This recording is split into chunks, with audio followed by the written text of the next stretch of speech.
안녕하세요. 2025년 6월 소타텍 코리아가 주최하는 슬기로운 AI 교육 그리고 GDC 모델 세미나에 진행을 맡은 소타텍 코리아 프로젝트 매니저 최재홍이라고 합니다. 감사합니다. 오늘 바쁘신 와중에도 소타텍 코리아에서 뜻깊은 행사에 참석해 주신 여러분들께 진심으로 감사의 말씀드립니다. 오늘 세미나는 올해 주요 화두인 AI 기술이 각 산업에서 패러다임을 어떻게 변화시키고 있는지를 다룰 예정입니다. 또한 그 속에서 GDC를 기반으로 한 소타텍의 소프트웨어 개발 방식이 어떤 혁신을 만들어내고 있는지를 집중적으로 조명하고자 마련되었습니다.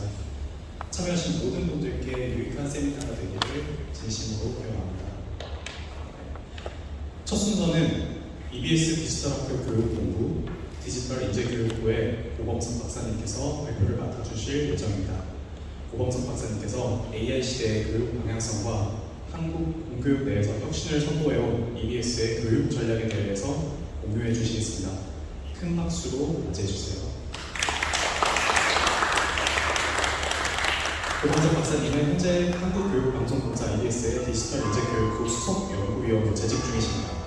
EBS에서 과거 스마트 교육팀장, 미래전략팀장, 디지털 인재교육부장 등을 역임하시며 인공지능 기반 교육 서비스와 공교육 혁신을 선도해 오셨습니다.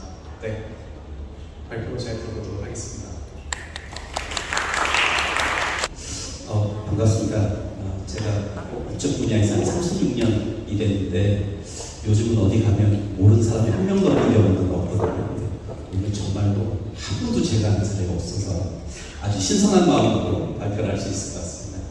만나 뵙게 돼서 반갑습니다. 사실 최근에 우리 흐름을 보면 신정부가 들어선 것도 있지만 사실은 이전 정부에서 AIDT라고 하는 정책을 추진하면서 에듀테크 사업 전반이 AIDT로 다 연결이 되는 이러한 변화 속에서 또 신정부가 들어서면서 AIDT를 교과서가 아니라 교육 자료로 변경한다는 이러한 또 큰 변화가 있다 보니까 사실은 AIDT 업체뿐만 아니라 AIDT 제가 화면이 잘 안 보이는데 AIDT 업체뿐만 아니라 사실은 일반 에듀테크 관련된 업체 전체가 상당히 멘붕이 오고 있는 굉장히 큰 과도기인 것 같습니다. 오늘 저는 사실은 민감역은 아니기 때문에 저희가 말씀드릴 내용이 어찌 보면 좀 괴리감이 있을지 모르지만 어떻게 보면 저희가 공공 영역에서 일종의 퍼스트 무버로서 여러 가지 다양한 사업들을 하고 그런 과정을 통해서 얻은 경험, 어떻게 보면 AI 쪽에서도 저희가 좀 선도적인 서비스를 만들었기 때문에 그런 경험을 통해서 여러분들이 좀 인사이트를 얻으면 좋겠다는 생각을 갖습니다. 저는 교사 출신입니다. 90년대에는 선도교사였습니다. 전국에서 최초로 도시망을 도입하고 UTP 게임을 깔고 이런 것부터 시작하고 그러다가 2000년대에는 그 경험이 좀 연결이 돼가지고 한국교육학술정보원에서 현장 전문가로서 미래교육 관련된 연구들을 주로 했습니다. 또 그게 미래교육 전문가가 돼가지고 2010년도에 이제 EBS 와서 미래교육 방송을 연구하는 역할을 주로 했습니다. 그래서 다음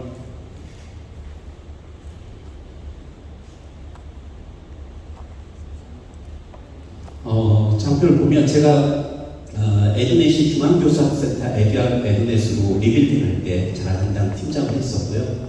또 미래학습 연구를 하면서 교육용 로봇 연구도 했었고 교실에 영어 교육 보조교사 로봇을 제가 분리 로봇을 만들어서 넣는 것도 했었고 디지털 교과서 2007년도에 상용화계획 만들었을 때 제가 그 기획 담당 팀장이었습니다. 그래서 디지털 교과서가 상용화되기 위해서 학습적 단말이라든지 이게 활용될 수 있는 콘텐츠에 대한 연구라든지 또는 그게 활용될 수 있는 미래 교실에 대한 연구라든지 이런 것들을 제가 캠프에 있을 때 주로 했었고요.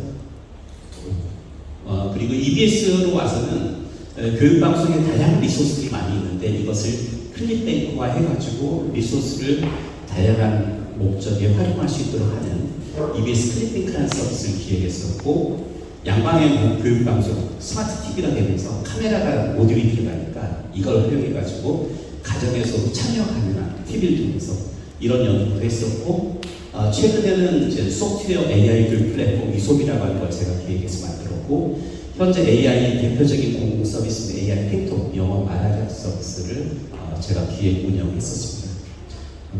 오늘 말씀드릴 내용은 이런 걸 토대로 주로 경험적인 것을 가장 좋은 발표는 시간을 맞추는 거라고 하더라고요. 그래서 시간을 딱 맞춰가지고 발표를 진행하도록 하겠습니다. 네. 오늘 말씀드릴 건 교육방송 뭐 다 아시겠지만 개요적인 차원에서 간략히 말씀드리고 주요 서비스들이 어떻게 변화되어 왔는지를 중심으로 해서 말씀드린 다음에 최종적으로 좀 시사점에 대해서 같이 나누는 시간을 진행하도록 하겠습니다. 대한민국에서 교육방송이라고 하는 것 시작은 상당히 일찍부터 시작했어요. 어찌 보면 극성스럽다 할 정도로 대한민국은 교육의 열전입니다. 51년도 피년 중에 부산에 천마학교들이 만들어졌어요. 곳곳에서.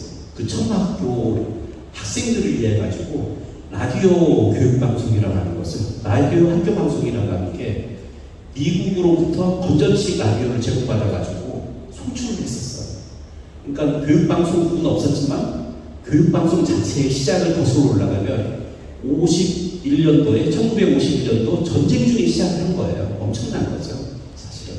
그때의 피난 중에 천마학교를 만든 것도 대단하지만 그 천마학교 학생들을 위해 가지고 라디오 방송을 송출했다는 게 우리 국민들이 얼마나 교육의 열정이 높은지를 알 수 있습니다. 본격적인 교육방송은 72년도에 한국교육개발원이 만들어지고 나서 제일 먼저 한 게 뭐냐면 전국적으로 전쟁 이후에 굉장히 교육 여건이 불균형이 있기 때문에 이걸 해소하기 위해서 교육 자료를 송출하는 것을 제일 목표로 삼았어요. 지금은 교육 연구기관이지만 그래서 72년도에 만들어지고 나서 제일 우선적으로 준비해가지고 74년도에 KBS의 제3TV 채널을 활용해가지고 그 채널의 일부 슬롯에다가 교육 콘텐츠를 실어나르는 것. 그래서 교육방송의 본격적인 시작은 74년도부터고 그랬던 것이 이제 KBS 제3TV를 이양받아가지고 교육 채널로 만들어서 본격적으로 송출을 시작한 게 1990년도입니다. 그랬던 것이 2000년도에 공사라고 하는 EBS 공사법에 따라가지고 공식적인 EBS 교육방송이 만들어지고 방송을 시작하는 이러한 역사를 갖고 있습니다. 현재 EBS는 1년에 약 3천억 정도의 예산으로 방송사가 운영이 되고 있습니다. 네. 초기에는 학교 교육을 보완하는 역할을 했습니다. 그래서 교육자료 송출을 주로 했고요. 이러다가 80년대, 90년대 고도 성장을 통해 가지고 이제 일반적인 교육 자료는 학교에서 충분히 얻을 수 있는 여건이 돼서 평생 교육까지 확대돼서 지금은 지식 채널로서의 역할을 담당하고 있죠. 초기에 방송 편성입니다. 보시면은 학교 시간표가 다를 바가 없습니다. 그래서 초기에는 이렇게 매년 그 봄방학 때 EBS가 이렇게 이번 1학기 때는 이런 방송을 송출할 거예요 라고 편성표를 만들어서 전국 학교에 보내줬어요. 학교에서는 이 시간표를 기준으로 해가지고 수업 시간을 짜서 시골에 있는 학교 같은 경우 TV가 없어요. 그러면은 교장 선생님실에다가 TV를 놓고 학생들이 와가지고 교장 선생님실에서 TV를 보면서 교육 자료를 활용해서 학교의 비록 여건은 지역마다 편차는 크지만 그 편차에 관계없이 일률적인 고품질의 콘텐츠를 활용할 수 있도록 하는 방송이 이미 70년대, 80년대도 진행됐다라고 볼 수 있겠습니다. 이랬던 것이 이제 80년대 고도성장기와 90년대의 이제 평생교육으로 확대 과정을 통해 가지고 현재 EBS 교육방송은 지상파 TV, 라디오 뿐만 아니라 인터넷을 활용해서 앱이라든지 웹을 통해 가지고 다양한 학습 서비스가 이루어지고 있습니다. 어찌 보면 EBS는 방송사이기 때문에 전파를 매개로 해서 TV나 라디오 컨텐츠를 주 컨텐츠로 해서 서비스하다가 인터넷을 만나고 AI를 만나면서 교육에서 요구하는 양방향성이라든지 아니면 교육이 갖고 있는 매체가 갖고 있는 특성을 기반해서 학습 효과를 극대화하기 위해서 다양한 형태로 발전해 왔다라고 볼 수 있겠습니다. 뭐 EBS 현재 제공하고 있는 다양한 프로그램들 아마 대한민국에서 거주하신 분이라면 EBS 컨텐츠 안 보신 분은 없을 거라 생각합니다. 젊으신 분들은 고개를 돌리세요. 고교 때 워낙 징하게 가지고 대학생이 되면 EBS 채널 돌리다가 깜짝 놀라고 돌리시더라고요. 그러다가 40대 이후가 되면 또 EBS 채널을 또 고정하세요. 볼 건 EBS밖에 없다라고 하십니다. 여기는 몇 분 안 계신 것 같은데 나중에 그렇게 되실 거로 믿습니다.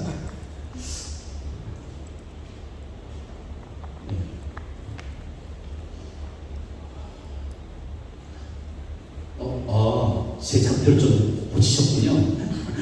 제가 만든 장표가 안 보여가지고 EBS가 사실 본격적으로 학교 교육 서비스에 인터넷을 활용하면서 시작은 아마도 EBS 수능 인터넷 방송인 것 같아요. 이 출발점은 모두 아시다시피 우리 교육은 1997년부터 1단계 정부화 계획을 통해 가지고 전국의 모든 학교에 2001년도까지 인터넷 전용선이 들어가고 학교에 PC 실습실이 만들어지고 가정에서는 이용할 수 있도록 통신비 지원까지 이루어졌습니다. 여건이 2000년대 초까지 완성이 됐어요. 그런 과정에서 사교육비 문제가 아주 극심하게 떠올랐습니다. 그래서 2004년도에 EBS 수능 강의라고 하는 서비스가 만들어졌습니다. EBS 수능 강의는 전 세계에서 전례를 볼 수 없는 서비스입니다. 왜냐하면 고등학교 학생 누구나 무료로 인터넷을 활용해가지고 필요한 강의를 수준별로 내가 국어 과목이라고 해도 고급 강의라든지 기초 강의라든지 중수준 강의라든지 수준별 강의를 여선생님한테 듣고 싶으면 여선생님한테, 남자 선생님한테 듣고 싶으면 남자 선생님한테 전국에서 최고의 강사 선생님의 강의를 무료로 들 수 있도록 서비스한 것은 그때 당시에는 전 세계 어디에도 없는 서비스였습니다. 이 강의를 아이라니라는 것은 원래 정해져 있었는데 2월 달에 정부가 정책으로 발표를 하고 4월 1일 날 서비스를 시작했습니다. 한 달 반 만에 이 서비스가 개통된 거예요. 이때 당시 교육 전체에 백업망이 40지 정도의 백업망이 있었어요. 이 40지를 국가적인 차원의 문제 해결 과정을 통해 가지고 일순간 한 달 반 만에 2배로 키우면서 10만 명이 동시 접속해서 이용할 수 있도록 서비스를 만들어 가지고 개통을 했습니다. 그래서 사실은 아주 짧은 기간에 100만 명 돌파하고 150만 명을 돌파한 것들 저 수치 자체가 지금으로서는 뭐 사실은 몇백만 명 이용한 서비스가 일반화되기 때문에 뭐 이렇게 생각할 수 있었지만 그때 당시 기준으로 100만 명이 넘는 영상 BOD 기반의 서비스가 됐다는 것은 전 세계적으로 전례가 없는 그런 서비스가 이때 시작됐다라고 볼 수 있겠습니다. 네. 그래서 이때 당시 실제 저희가 처음에 저 서비스를 만들 때는 10만 명 기준으로 동시 접속이 가능하다고 설계를 했는데 실제 오픈하고 보니까 동시 접속 최고 수준은 15,000명 정도였어요. 그 이유가 뭐냐면 부모님들의 아주 큰 교육열의 덕분이었습니다. 왜냐하면 학생들이 학교에 가서 공부하는 동안에 부모님들이 다 다운로드 받아가지고 준비를 해주셨어요. 그래서 생각보다 이용이 분산이 되다 보니까 동시 접속자 수는 그렇게 많지 않았습니다. 어찌됐든 간에 저걸 통해 가지고 영상 기반의 다양한 강의, 영상 이러닝 컨텐츠를 활용할 수 있는 여건이 많이 됐고 다양한 경험을 쌓을 수 있는 계기가 되었다라고 볼 수 있겠습니다. 초기에는 이 서비스의 대폭을 적용해가지고 300kbps 정도의 서비스를 하다가 동시 접속사가 충분히 캐파를 이용할 수 있기 때문에 600K까지 저희가 증폭을 해가지고 서비스했고 지금 메가바이트 서비스를 하고 있습니다. 초기에 이제 300K라고 하는 거 기준을 정했던 기준은 뭐냐면 판서 강의를 하는데 판서 글씨가 최소한 보이는 비트레이트를 찾다 보니까 최소 미니멈은 300K 이상 돼야 되겠다. 이런 경험치를 기반으로 300K를 시작했고요. 또 학생들이 이용 패턴을 보니까 학생들은 배속 강의 이용에 대한 니즈가 굉장히 컸습니다. 그래서 그때 당시에는 정속 강의 이용 영상은 정속으로 보는 것밖에 없었는데 학생들이 니즈를 고려해가지고 빨리 볼 수 있도록 2배속까지 내가 필요한 속도로 영상 강의를 볼 수 있도록 하는 기능들이 저 안에 들어갔고요. 사교육비 절감에는 지금까지 어떤 교육부의 정책들과 비교했을 때 최고의 효과가 있는 정책으로 전망이 나왔습니다.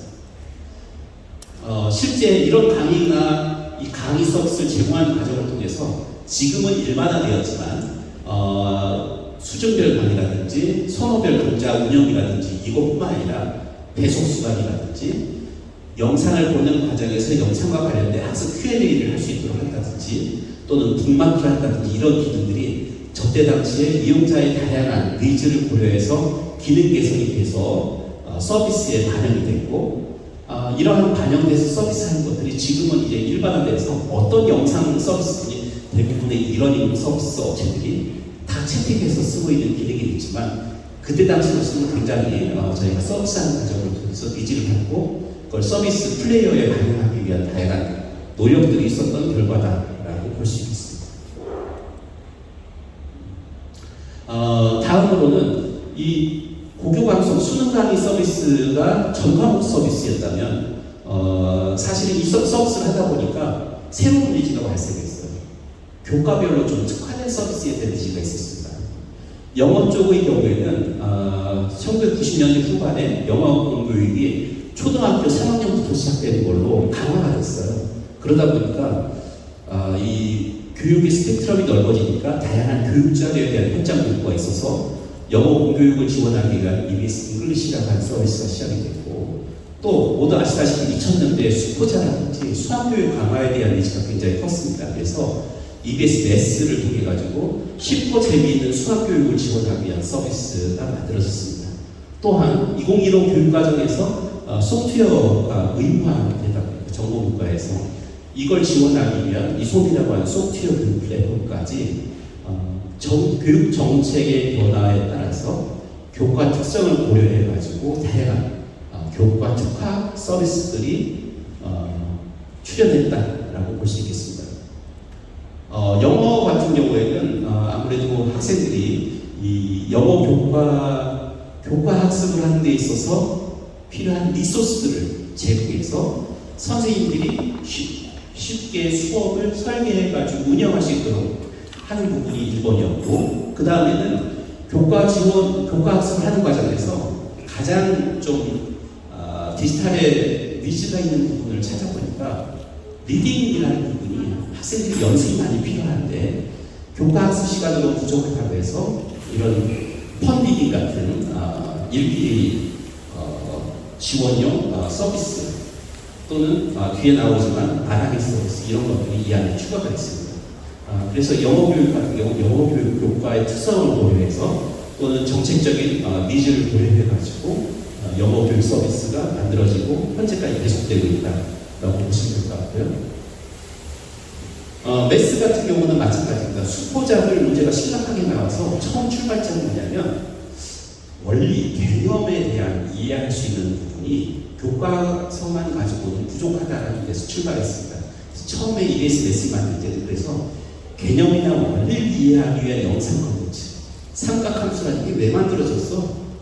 우리가 피라미드에서 삼각기법에 따라가지고 거리를 잰다든지 이런 원리를 쉽게 이해할 수 있도록 개념 영상을 만들어준다든지 내용 이해 영상을 만든다든지 이런 것에서 출발해서 최근에는 내가 그 게임 형태로 다양하게 개념을 활용할 수 있도록 하는 체험을 할 수 있도록 하는 게임 형태의 컨텐츠라든지 또 도구형 컨텐츠 내가 좌표계를 이해하기 위해서 좌표 평면에 쉽게 작도를 해주고 2차 함수 그래프, 3차 함수 그래프 또는 통계학의 기본 원리를 이해할 수 있도록 하는 도구형 이런 식으로 처음 출발점부터 출발해서 현장의 니즈를 고려해가지고 다양하게 콘텐츠가 만들어졌다 이렇게 할 수 있고요.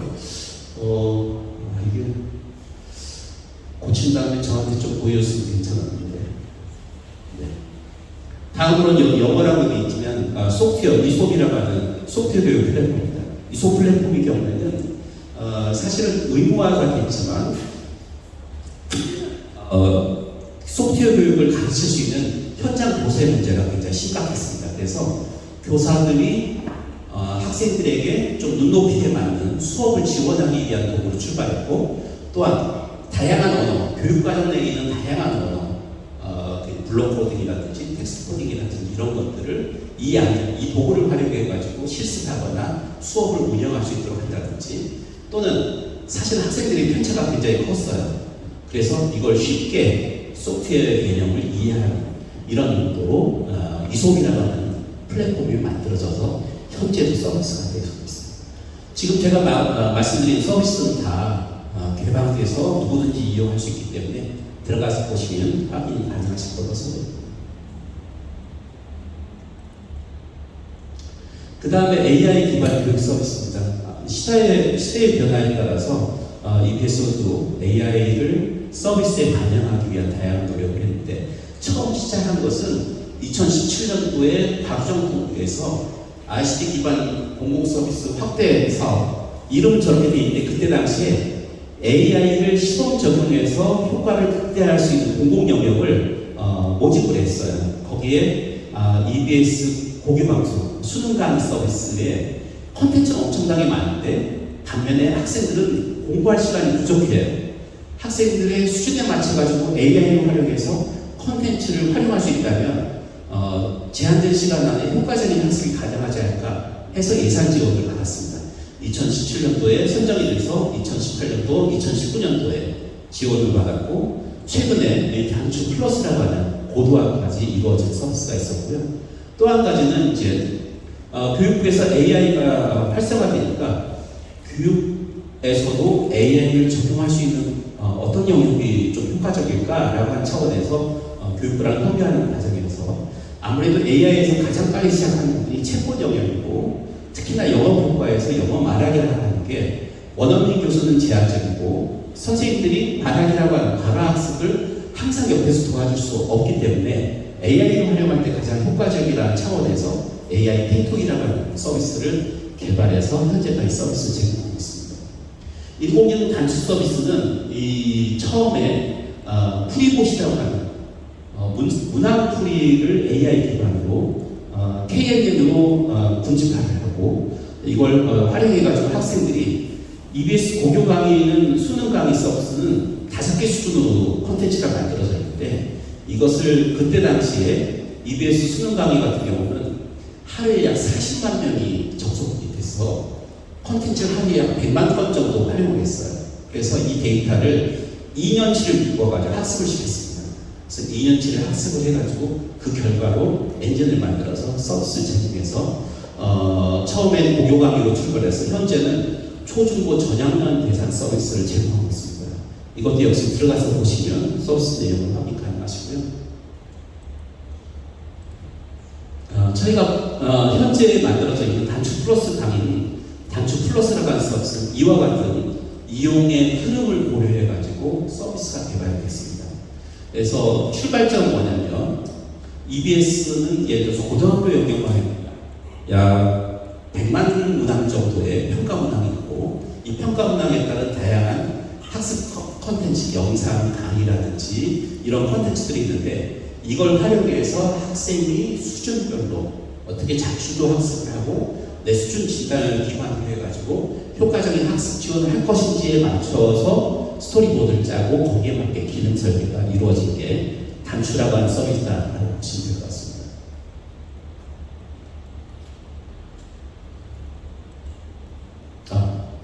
넘어갔어요. 그래서 단추, 현재 지금 제공되고 있는 단추 플러스의 기능도입니다.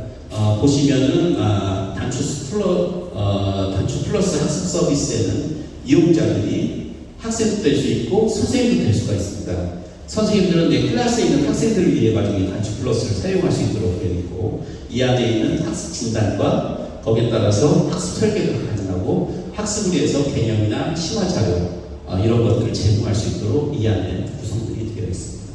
참고로 보시면 될 것 같고요.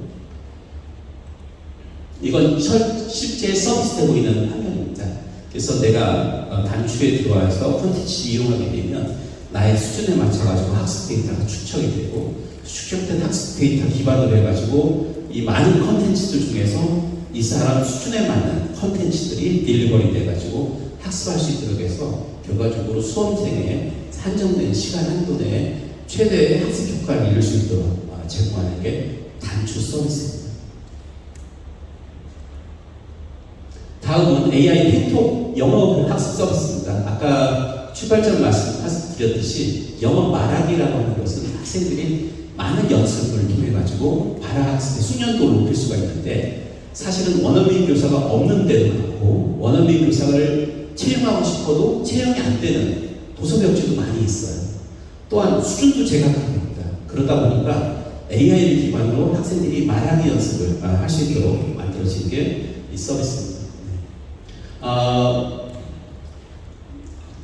AI 영어 말하기 학습에서 핵심적인 부분이 뭐냐면 학생들이 말하는 말을 이해를 하는 게 중요해요. 스피치 투 텍스트, 학생들의 발음을 이해할 수 있도록 하는 기술하고 두 번째 핵심 기술은 뭐냐면 말하는 것을 이해했으면 텍스트로 옮겼으면 그게 어느 맥락에 맞는 어휘인지를 맥락에서 연결하는 부분이 핵심입니다. 그래서 저희가 이게 성인도 아니고 어린이들이다 보니까 인식률이 낮으면 사실은 학습에 쓸 수가 없습니다. 그래서 애트에서 약 3,000시간 분량의 한국인 음성을 가지고 학습한 엔진을 받아서 기술 이전을 받아가지고 그걸 시범학교를 통해서 5,000시간 추가 학습을 시켜서 운영을 했고 처음에 매년마다 모아진 학습 데이터를 가지고 추가로 학습을 파이투닝을 해가지고 현재는 인식률이 초등학생 기준이 약 95% 정도의 인식률을 갖고 서비스가 되고 있습니다. 네, 이렇게 구성이 되어 있습니다. 시사점입니다. 말씀드렸듯이 EBS는 설립 목적 자체가 학교 교육을 보완한다고 하는 설립 목적이 있기 때문에 이걸 통해 가지고 이러닝을 활용한 이러닝의 특성을 활용한 이러닝 서비스 또 교실 수업을 지원하기 위한 서비스 AI 활용 맞춤 학습 서비스로 기술의 변화 내지는 정책의 변화에 맞게 지원하기 위해서 서비스가 확대 발전되어 왔습니다. 이런 과정을 통해 가지고 공공이 갖고 있는 특성이 있는 것 같아요. 모든 일에 대한 무료 보편 서비스라든지 또는 민간 기업에서 또는 수익성이 떨어지는 영역이라든지 또는 정책적으로 정책을 지원하기 위해서 필수적으로 필요한 부분 중심으로 해서 서비스가 만들어서 운영이 되는 것 같아요. 이러한 경험을 토대로 생각을 해보면 최근에 AI가 오면서 개발이라든지 운영에 있어서 비용이 막대하게 증가되는 이런 부분이 큽니다. 이런 과정에서 우리가 어떻게 AI 서비스를 개발할까라는 차원에서 저는 꼭 고민이 필요한 부분이 뭐냐면 AI 투자를 할 때 AI 서비스 기본적으로 고비용 구조를 갖고 있어요. 개발비도 고비용이지만 운영할 때 특히나 더 많은 고비용을 갖고 있습니다. 이 글로벌로 제공하고 있는 다양한 에이전트들도 있어요. 이게 굉장한 경쟁 상대죠. 어떻게 보면 챗GPT도 다 할 수 있는데 이렇게도 생각하거든요. 이런 과정에서 우리가 어떤 것들을 개발하느냐라는 차원에서는 우리가 역량이 있다라는 부분에 있어서 고민이 필요하고 또 실현 가능할까? 우리가 생각하는 게 정말로 실현 가능할까라는 부분을 정말 심도 있게 고민해야겠다. 이것은 맨파워도 있겠지만 사실은 데이터라고 하는 차원에서 우리가 차별화된 서비스를 만든다면 남의 데이터를 갖고 굉장히 제한적일 수밖에 없어요. 디펜던시가 생길 수밖에 없기 때문에 데이터라든지 우리가 이걸 가지고 실제로 마케팅이 가능한지라는 것까지 좀 고민을 충분히 해가지고 또 최종적으로는 이걸 가지고 EBS 같은 경우는 사실 공공재 역할의 서비스이기 때문에 이것의 수익성은 사실 저희는 고민하지 않습니다. 현장의 필요, 정책적인 필요 이것만 고민하는데 민간 기업의 경우에는 이렇게 큰 투자 내지는 운영비용을 드는 사업에 있어가지고 수익성이 정말로 보장될 수 있느냐. 최근에 제일 망한 게 AI PT죠. 사실 처음부터 AI PT 그렇게 개발했을 때 전체 모든 학생의 비용은 국가가 부담할까라는 걸 퀘스천을 시작했고 보장을 했는데도 불구하고 어느 순간 손가락 탁 뒤집고 뭔데 그렇게 이렇게 되어버렸잖아요.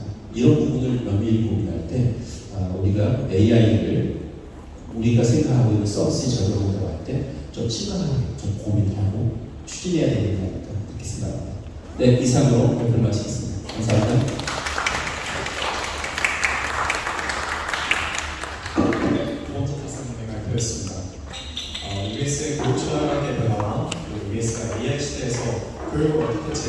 하고 있는지, 그리고 디지털 기반 공급 강화를 위해 어떤 노력을 기울이고 있는지에 대한 예고를 한 발표였습니다.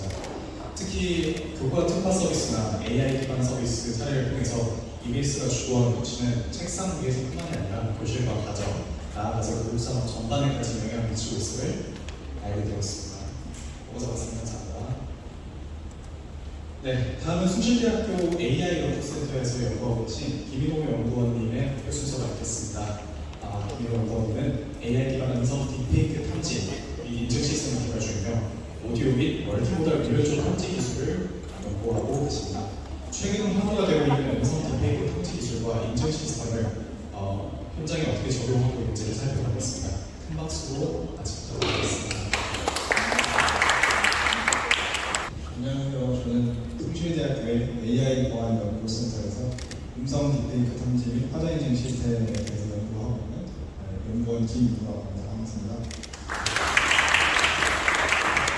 네, 이번 세미나에서 저희 연구센터에서 준비한 내용은 AI 기반 딥페이크 음성 탐지 시스템 및 인증 시스템에 대해서 어떤 것을 주로 하는지에 대한 개념과 실생활에서 어떻게 시스템화 시켜서 적용했는지 저희가 실제로 구축한 사례 그리고 향후 계획 등에 대해서 이제 말씀을 드리겠습니다.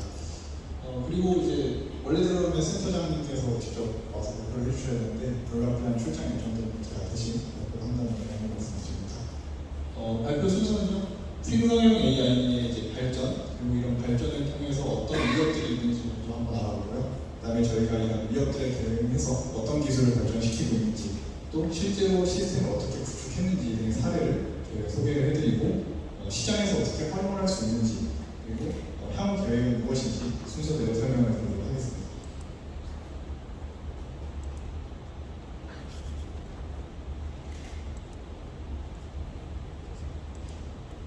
네, 먼저 생성형 AI 발전과 위협인데요.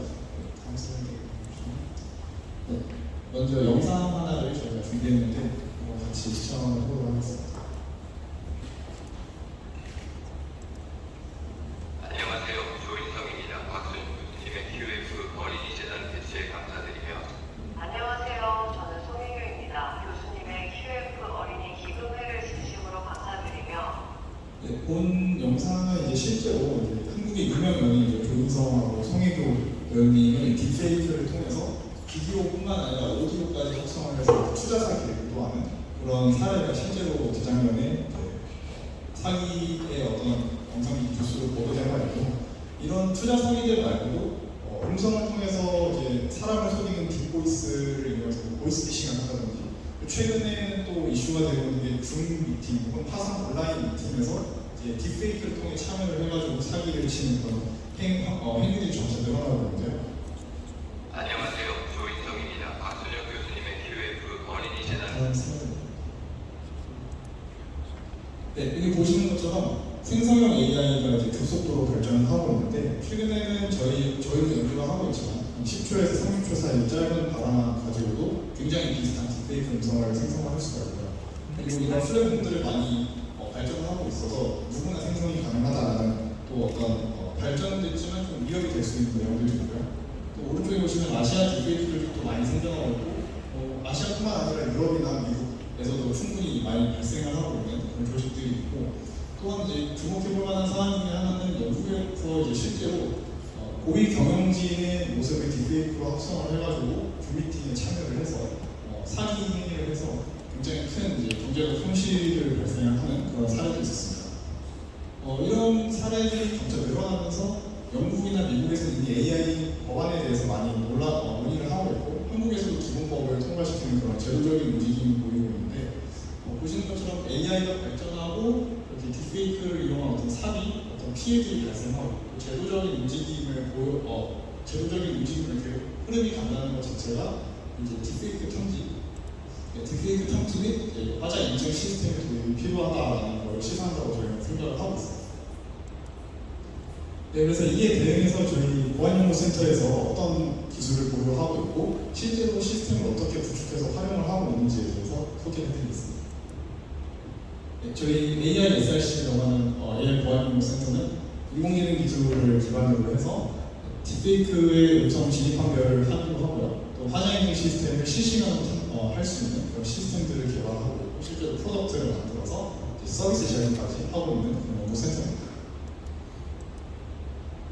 네, 먼저 첫 번째로 이제 딥페이크 음성 탐지 시스템이라는 것에 대해서 설명을 드리면 딥러닝 기반으로 이제 각각의 모듈, 특징 추출이나 분류기 모듈을 설계를 하고요. 그래서 입력 음성이 들어왔을 때 이 해당 입력 음성에서 특징을 추출해서 그 특징 안에 AI를 이용해서 만들어낸 어떤 아티팩트가 있는지를 탐지를 하고 분류기를 통해서 이제 진위력을 판별하는 이제 시스템입니다.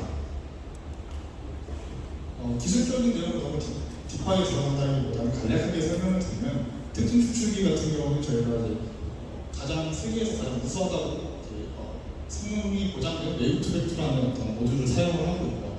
그다음에 저희가 자체적으로 개발한 VIB라는 어떤 네트워크 기반의 분류기를 사용을 해서 세계 최고 수준의 성능을 보유를 하고 있고, 물론 이제 또 AI를 하는 모델도 중요하지만 사실 학습을 어떻게 하느냐가 이제 성능을 가져오긴 하는데 저희 같은 경우에는 지문대조 학습, 하드 네러티브 마이닝, 선제적 데이터 구성 이런 세 가지 주된 알고리즘을 통해서 굉장히 서로가 서로에게 어떤 심리 효과를 낼 수 있는 그런 학습 전략을 통해서 또한 성능을 많이 끌어올렸습니다. 그래서 저희 같은 경우는 이런 딥페이크 음성 탐지 시스템을 이제 연구적인 레벨에서만 적용하는 것이 아니라 실제 프로덕트를 만들어서 서비스를 제공하긴 하는데요.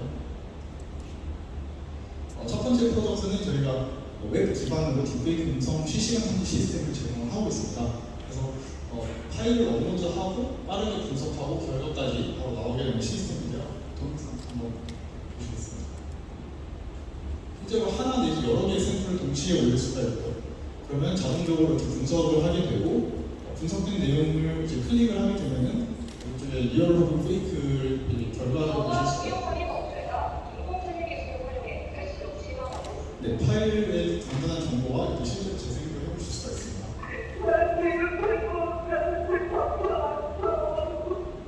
그리고 저희는 오디오뿐만 아니라 비디오 포맷도 지원을 하는데요. 비디오 포맷에서는 음성을 추출을 해가지고 그 음성을 이제 분석하는 방향인데요. 전체적인 탐지 결과와 부분 탐지 결과까지 이제 서비스를 제공을 하고 있습니다. 보시면 해당 구간을 선택하면은 이제 해당 2024년 올해의 화두는 단연코 인공지능 AI입니다. 기하적인 AI 기술 발전은 우리를 그럴싸한 환경을 물론 우리의 삶 자체를 크게 바꿔놓을 걸로 예상됩니다. 반대로 이제 다른 구간을 선택을 하게 되면 실제 인터가 있다는 구간은 또 리얼이라고. 네, 지금까지 보신 건 제 실제 모습이 아니라 국내 AI 업체 이너버즈와 스포폰의 기술이 만들어낸 제 모습이었습니다. 자, 그렇다면 이런 AI 기술이 앞으로 어떤 변화를 가져올지 저희가 챗GPT에게 물어봤습니다. 다음과 같이 이제 보기 편한 어떤 UI 그리고 간단하게 조작할 수 있는 그런 UI UX를 제공을 하고 있습니다.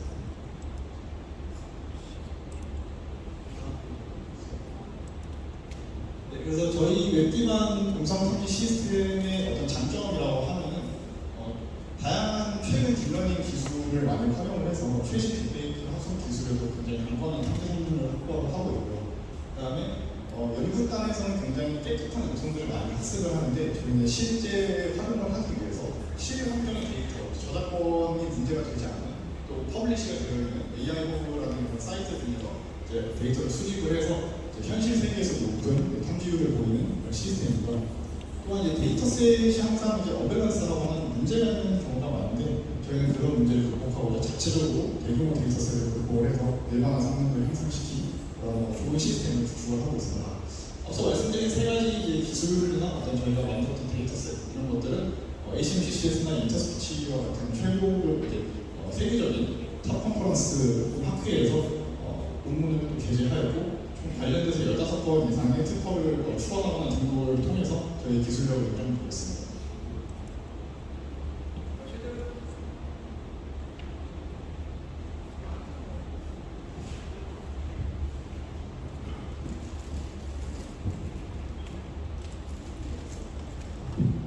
실제로 저희 탐지 시스템의 정확도를 보여드리면 국제 표준 데이터셋인 ASV 스코프 데이터셋에서 97%의 정확도를 보여주고 있고요. 그뿐만 아니라 실제 환경을 반영한 실황형 데이터, 유튜브나 인스타그램 같은 데에서 수집한 데이터셋에 대해서도 94%로 굉장히 높은 정확도를 보여주고 하고 있습니다. 네, 두 번째 프로덕트는 저희가 시스템을 경량화를 통해서 모바일 어플리케이션을 개발했는데요. 이제 캐치 AI라는 이름으로 저희가 어플리케이션을 만들어놨고 직관적인 UI 그리고 설치를 통해서 바로 사용할 수 있고요. 네트워크 연결 없이도 사용이 가능하고요. 모바일에서 재생 가능한 모든 비디오나 음성 데이터 탐지가 가능한 그런 범용적인 시스템을 가지고 있는데 실제로 저희가 삼성 핸드폰에서 어플리케이션을 개혁을 해서 개발을 하고 이제 동작하는 못하는 영상을 보여주겠습니다. 그래서 어플리케이션을 실행을 하게 되면 노티스바가 이렇게 뜨게 되고요. 노티스바는 또 자유롭게 이동이 가능합니다. 그래서 재생 가능한 어떤 포맷의 재생을 하는 음성 구간에 집중해서 페이크를 하는 편이에요. So I get into these what I 실제 call 사람이 maximize, where you don't realize basically how everyone this is deep 이걸 딥페이크와 얘기할 때는 통제 성능이 통제 점차 올라가서 딥페이크 때문에 시각적으로 확인할 수 있도록 그래서 어플리케이션을 개발했습니다. using extremely powerful GPU.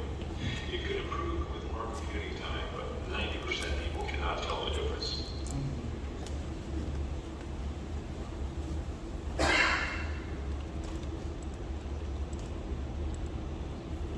그래서 어플리케이션 같은 경우에는 서버 버전의 이제 큰 모델을 또 경량화를 어떻게 잘 하느냐도 중요한데 저희 같은 경우에는 경량화를 약 2기가 정도 되는 모델 280메가 수준으로 굉장히 가볍게 제작해서 어플리케이션이 최적화되게 만들었고요. 또 탐지 시간도 0.5초 이내에 실시간으로 탐지가 가능하고요. 또 이제 실시간으로 탐지하다 보면 백그라운드 뮤직이나 노이즈에 대해서 환경을 저하될 수가 있는데 저희는 VAD라는 기술을 활용해서 음성 공간에 집중하도록 모델을 설계를 해가지고 오타를 최소화하였고 실시간 탐지할 때 이제 결과의 빈동성을 줄이기 위해서 이동평균 기법을 통해서 이제 급변하는 그런 판단에도 안정되게 이제 결과를 낼 수 있도록 저희가 구조를 설계했습니다. 그리고 가장 중요한 특징 중에 하나는 이 어플리케이션 자체의 모든 연산은 핸드폰 단말기 내에서 돌아가기 때문에 개인용 노출의 걱정이 전혀 없는 온디바이스 구조라는 그런 특징도 있어서 보안성까지 탑재를 했다고 생각해 주시면 되겠습니다. 네, 아까 서버 버전과 마찬가지로 성능을 말씀드리면 경량화를 했기 때문에 약간 성능이 저하될 수는 있는데 그럼에도 불구하고 국제 필드 데이터셋에서 96%, 실제 필드 데이터셋에서 93%의 1%의 차이 정도로 굉장히 유사한 성능을 보이고 저희가 굉장히 최적화한 어떤 성능 개선에 많은 노력을 했습니다. 네, 다음 저희가 보유한 기술은 이제 딥페이크 탐지와 더불어서 화자 인증까지 결합한 SASV라는 시스템인데요. 이 시스템 자체는 자동 화자 인증과 딥페이크 음성 탐지를 동시에 해서 이 실제 화자가 시스템 상에 등록된 화자인지 또 해당 발화가 딥페이크인지 아닌지 동시에 결과를 확인할 수 있는 시스템입니다. 두 번째 나와 있는 딥페이크 음성 탐지 시스템은 앞서 설명드렸기 때문에 화자 인증을 먼저 설명을 드리면 보통 화자 인증이라고 하면 어떤 텍스트를 얘기하거나 어떤 특정한 조건에서 검증을 하는 경우가 기존까지의 방식이었다면 최근 들어서는 화자의 보이스 특징을 가지고 판단을 하기 때문에 어떤 특정한 조건 없이 인증을 할 수가 있고요. 그다음에 최신 딥러닝 기술을 사용을 해가지고 굉장히 높은 신뢰도를 저희가 보유를 하고 있고 마찬가지로 이제 보통 영어 데이터를 많이 사용을 하는데 저희가 2000년 이상의 한국어 데이터를 학습을 해가지고 여기 있는 사투리에도 좀 강건한 그런 인증 시스템을 보유를 하고 있습니다. 밑에 보이는 이 이야기라는 것은 이제 에러 레이트인데요. 이제 화자 인증 모드는 1.5%라서 딥페이크 음성 탐지 모드는 3.5%예요. 옆에 있는 DCF는 이제 현실 세계에서 이 계산을 얼마나 이제 계산 코스트 값을 나타내는 것인데 0에서 1 사이의 값을 나타내는 게 0.1그 보면 낮은 최적화된 시스템을 보유했다고 설명을 드릴 수 있겠습니다. 이 SASV 시스템을 이용해서 저희가 어플리케이션을 하나 만들었는데요. 스피키라고 하는 줌에서의 어떤 미팅에서 줌 참가자가 실제로 그 시스템에 등록된 참가자가 맞는지 또 그 발화가 딥페이크인지 아닌지까지 동시에 판단할 수 있는 그런 플러그인 기반의 인증 솔루션입니다.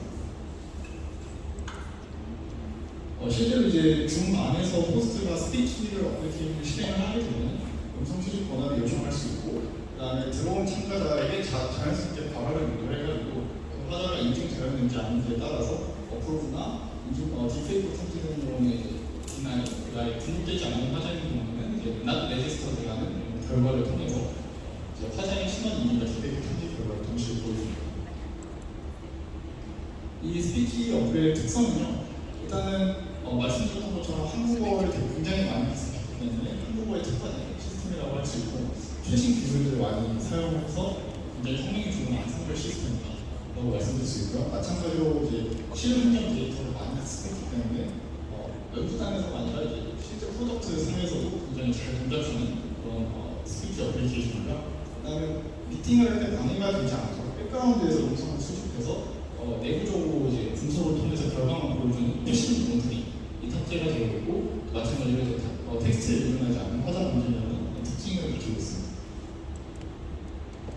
지금까지가 이제 저희가 보유한 기술과 어떻게 상용화 프로덕트화를 했는지에 대해서 소개를 드렸고요.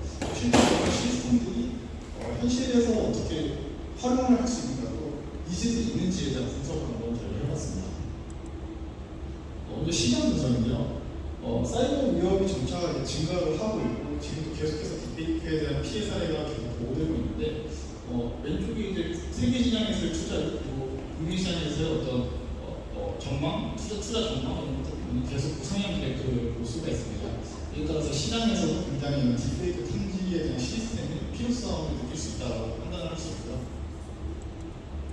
다음으로 이제 고객 분석인데 금융 콜센터, 디지털 포렌식, 콘텐츠 플랫폼, 그리고 통신사 저희가 일반적으로 사용할 수 있는 음성을 통해서 뭔가 중간 업무를 해야 되는 그런 고객 분석 이런 회사들에서 굉장히 이런 요구 사항들이 점차 늘어나고 있고 오른쪽에 보시면 딥페이크 탐지 소프트웨어 시장의 이제 연평균 성장률이 38.3%로 계속해서 증가하고 있는 추세를 보이고 있습니다. 그럼 과연 어디에다가 저희 시스템들을 과연 적용할 수 있는가? 딱 들었을 때 생각할 수 있는 거의 음성을 이용한 모든 곳에 다 적용을 할 수 있는 통신사, 금융 분야, 특히 이제 중요한 금융 분야에도 사용을 할 수가 있고요.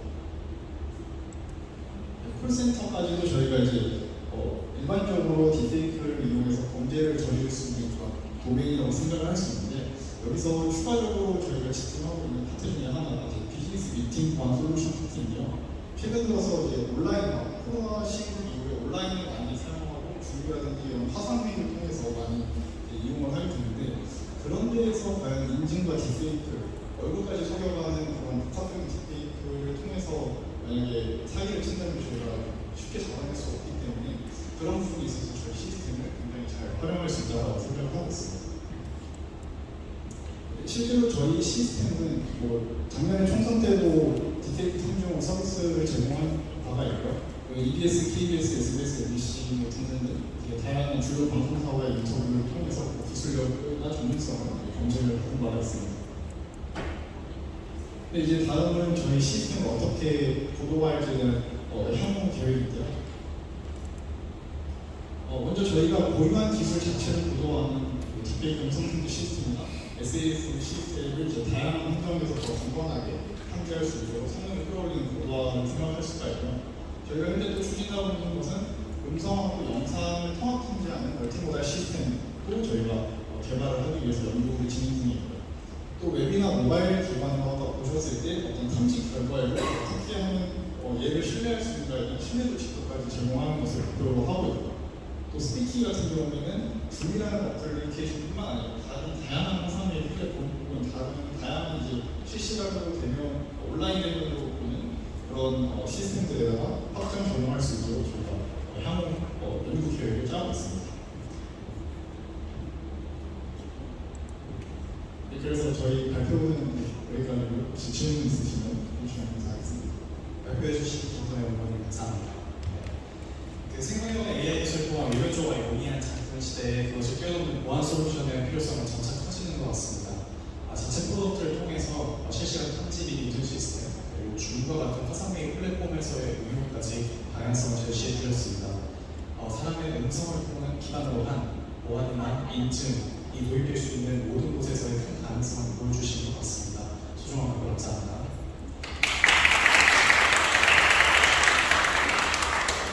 이어서 다음 발표에 앞서서 10분간은 중간 휴식을 가질 예정입니다. 간단한 다가온 음료가 다이닝존에 마련되어 있기 때문에 10분간 자유롭게 휴식을 취하시면서 시간을 보내시면 되겠습니다. 감사합니다. 정말 많으시잖아요. 언어에 대한 문제도 있고 문화 관습도 있을 것이고 또 과연 기술들에 대해서 걱정이 많으신데 저희 소타텍이 이 문제를 어떻게 잘 해결하고 있을지 그걸 제가 15분 만에 걸쳐가지고 말씀을 좀 드리도록 하겠습니다.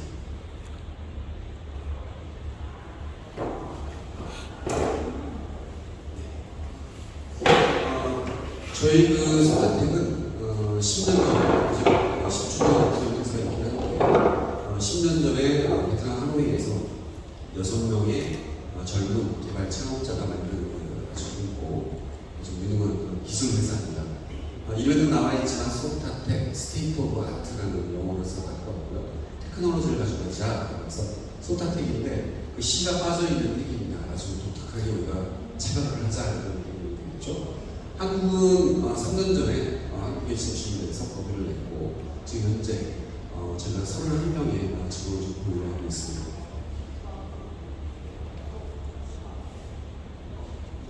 소타텍 잠깐 본사를 살펴보겠다면 저희가 전체 직원이 한 2,000명 가까이를 지금 하다 보니 여러 사업적으로, 지역적으로, 솔루션별로 여러 조인트 벤처도 있고 직접 투자도 있고 구성이 되어 있습니다. 보시는 것처럼 소타텍 네, 맨 왼쪽에 보시는 곳이 여기가 이제 모회사의 개발 전문하는 회사고 쭉 보시다 보면 랩 연구실도 있을 거고 그다음에 게임사도 있을 것이고 AI 쪽도 있을 것이고 각 지역별로 필요에 따라 저희가 솔루션을 쭉 이렇게 만들어가면서 회사도 굉장히 성장을 좀 합니다. 지금 현재 10개의 지금 회사가 있고 전체 히스토리를 보시게 된다면 글로벌 고객으로는 지금 35개 이상의 지금 글로벌 고객이 지금 생겼고요. 저희가 현재적으로 10년 동안 우리 레퍼런스를 쓰세요라고 크리텐셜을 어플을 해주신 고객이 약 500개가 좀 넘어가고 있습니다. 전체 우리 개발자를 소타텍 개발 회사만 보게 되면 약 1000명을 좀 돌파를 지금 한 상태에 되어 있습니다. 1000명의 개발자를 한 회사로 보유하고 있다는 것은 큰 같아요, 그죠? 국내에 있는 회사도 이렇게 1000명을 보유하기 쉽지는 않은데 나중에 기회가 되신다면 저희 리포트를 한번 방문해 주신다면 새로운 또 에러도 많이 느끼시고 좋지 않을까 싶습니다. 기본적으로 저희가 개발에 필요한 많은 이론 개발 구성들을 이미 글로벌 지원을 많이 하고 있기 때문에 구성이 되어 있어요. 살펴보시는 것처럼 저희가 솔루션적으로 본다면 블록체인, 핀테크 이렇게 보시면 될 것 같습니다. 또 시작해서 웹, 앱, 모바일, SAP, CRM, NSP 전 분야에서 저희가 일을 좀 하고 있고요. 기술 스택을 보시게 된다면 제가 보면 CMS, 모바일, 테스팅, 전 개발에 필요한 전 영역, QA까지 다 포함해서 이론이가 구성되어 있습니다. 특히 이제 GC라고 불렀을 때 가장 중요한 것은 과연 어느 정도 문제를 해결해서 연구도 다른 나라에 지원할 수 있을까? 이거에 대한 연구 준비 상당히 많았을 텐데 저희가 일본어, 한국어, 중국어, 영어 당연히 저희가 약 80% 이상의 발전을 하기 때문에 지금 그 문제가 제한되지는 않았던 것 같습니다. 기회가 넘어가게 되면 기술 스택의 구성을 본다고 한다면 현재 시점에서 전체 글로벌에서 사용되고 있는 최신 기술을 우리가 다 보유하고 있었을까라고 한다면 정답은 yes, 그렇습니다. 제가 얘기할 수 있을 것 같고요. 역할을 보게 된다면 저희가 전체 인물 중에서 PM, 리더 역할을 하는 사람들과 서비스 플래닝, BA, 실제 개발, QA, QC까지 아주 상당히 밸런스가 잘 맞게 조율이 되어 있습니다. 물론 베트남에는 저희가 좀 더 큰, 엄청나게 큰 회사가 하나 있긴 합니다만 그 회사의 비교하기 좀 쉽지는 않습니다. 그 회사는 정부기관이다 보니까 잘 아시는 것처럼 한국에서 저희가 진출한 지 이제 3년 차에 지금 다 됐고 만 2년을 겪으면서 저희가 그동안 많은 분들이 또 고객분들께서 도와주시고 저희 직원들이 열심히 해서 저희가 얻은 성과가 보시는 것처럼 요기요 배달의 앱 저희가 현재는 40명 요기요 조금 어려워져가지고요. 작년까지 한 100여 명 정도를 저희가 CICD에 지원을 하고 있습니다. 무신사는 지금 현재 약 한 40명 가까이가 지금 올라가서 전체 웹, 백엔드 쪽으로 지원하고 있습니다.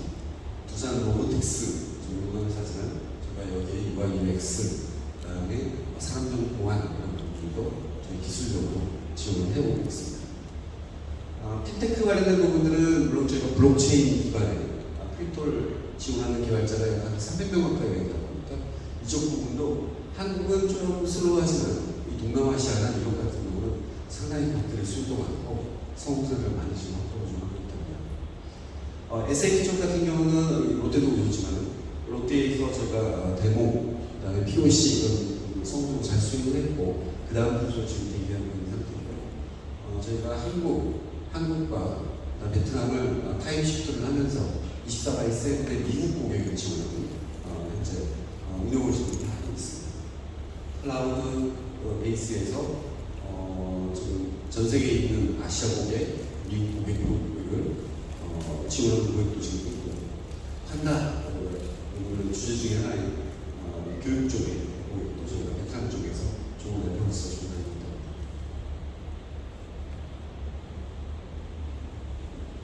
자, 그렇다면 이제 본격적으로 잠깐 소개를 드렸지만 과연 우리 스타텍이 과연 잘하는 건가? 요거를 아까 말씀드렸던 4가지 주제에서만 말씀드리도록 하겠습니다. 보통 우리 고객사께서는 GDC 이렇게 부르시죠. 나의 글로벌 디벨롭먼트 센터 이렇게 불러서 가장 먼저 사용했던 것은 삼성에서 중국에 있는 GDC 센터를 제일 먼저 운동을 시작을 했고 지금도 베트남, 인도 또 유럽 쪽에 GDC라는 용어를 쓰고 있죠. 근데 보편적으로 저희 개발사들이 일을 하는 것은 ODC, 오프쇼어에 있는 디벨롭먼트 센터, ODC사라고 있습니다. 이렇게 표현을 하고 있습니다. 그래서 이 ODC가 있으면 오프쇼어가 있으면 니오쇼어가 있는 거고, 니오쇼어가 있으면 온쇼어가 있는 거고, 이런 것처럼 전체적으로 아웃소싱을 어떤 형태로 하고 있느냐에 대한 부분인 것 같아요. 그래서 과연 저희 GDC는 좋은 인재가 많이 있을까, 탤런트가 있을까, 이거에 대한 내용일 거고요. 그 다음에 과연 ODC를 결국은 아웃소싱해서 내가 현재하고 있는 TC를 얼마나 줄일 수 있을까, 이거에 대한 하나의 숙제가 될 것 같습니다. 그 다음에 또 하나는 결국은 이제 품질이죠. 얼마나 효율적으로, 얼마나 앞으로도 잘 관리해 수 있을까 하는 부분이고요. 또 하나의 이 주제는 제가 선별했던 부분 중에 하나인데, 과연 우리가 오프쇼를 하면서 한국 고객과 어떻게 우리가 시너지를 내서 또 다른 사업을 한번 만들어 볼 수 있을까요? 이런 부분에 대한 얘기를 해보고 있습니다. 소타텍은 우선 여기 글로벌 인재 관련된 부분은 뒤에 자꾸 말씀드리겠지만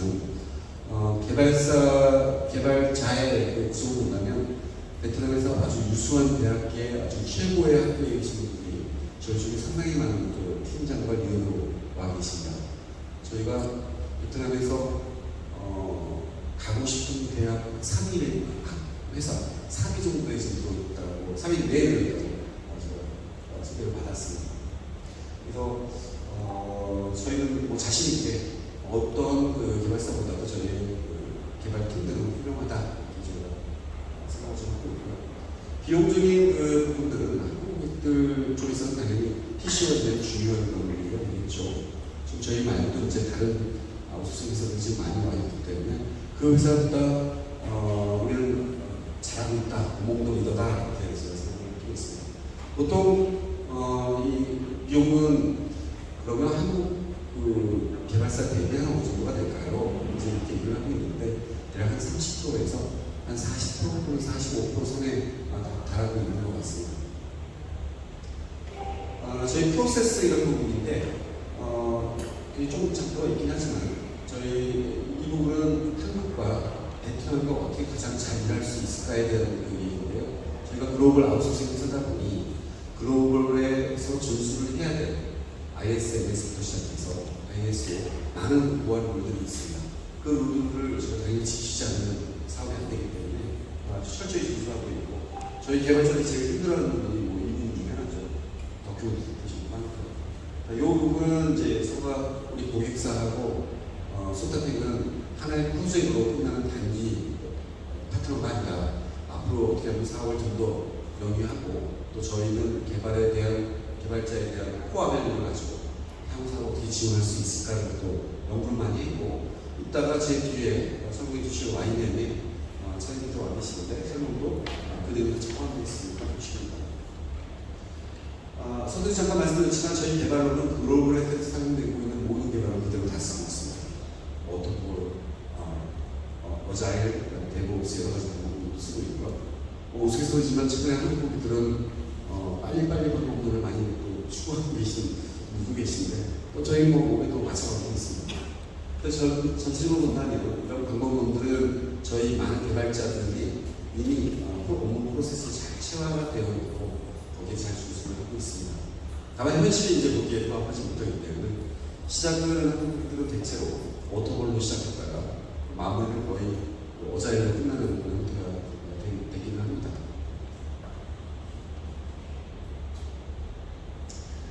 저희 그 소타텍이 가장 잘하는 부분 중에 하나가 사실 이 투명성, 품질, 또 퀄러티 이런 부분이라고 보시면 될 것 같습니다.